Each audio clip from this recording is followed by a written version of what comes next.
to all the young-hearted alumni out there in our alumni community. 'Twas the night before Christmas.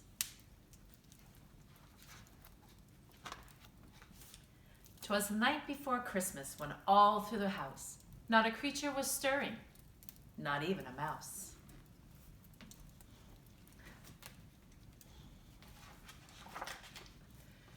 The stockings were hung by the chimney with care, in hopes that St. Nicholas soon would be there.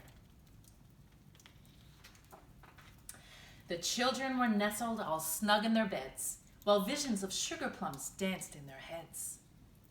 And Mama in her kerchief and I in my cap had just settled down for our long winter's nap.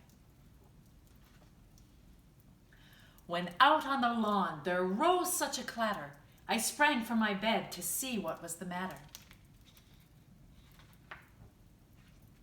Away to the window I flew like a flash, tore open the shutters and threw up the sash. The moon on the breast of the new fallen snow gave a luster of midday to objects below.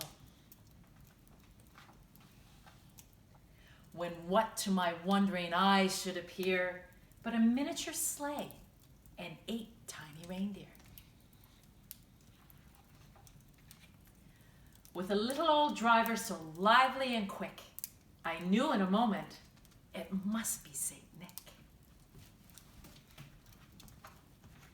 More rapid than eagles, his coursers they came, and he whistled and shouted and called them by name. Now Dasher, now Dancer, now Prancer and Vixen, on Comet, on Cupid, on Donner and Blitzen.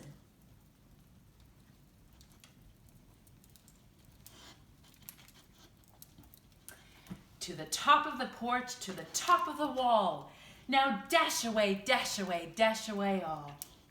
As dry leaves before the wild hurricane fly, when they meet with an obstacle mount to the sky. So up to the housetop the coursers they flew, with sleigh full of toys, and St. Nicholas too.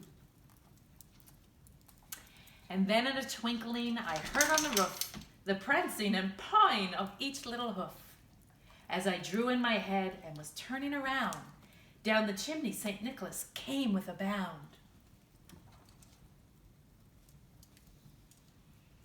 He was dressed all in fur from his head to his foot, and his clothes were all tarnished with ashes and soot.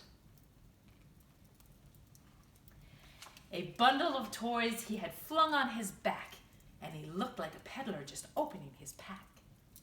His eyes how they twinkled, his dimples how merry, his cheeks were like roses, his nose like a cherry. His droll little mouth was drawn up like a bow, and the beard on his chin was as white as the snow. The stump of a pipe he held tight in his teeth, and the smoke it encircled his head like a wreath.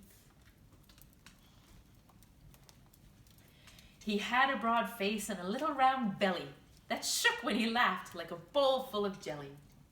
He was chubby and plump, a right jolly old elf, and I laughed when I saw him, in spite of myself. A wink of his eye and a twist of his head soon gave me to know I had nothing to dread. He spoke not a word, but went straight to his work and filled all his stockings, and then turned with a jerk. And laying his finger alongside his nose, and giving a nod, up the chimney he rose. He sprang to his sleigh, his team gave a whistle, and away they all flew like the down of a thistle. But I heard him exclaim as he drove out of sight, "Merry Christmas to all, and to all a good night." Merry Christmas, everyone.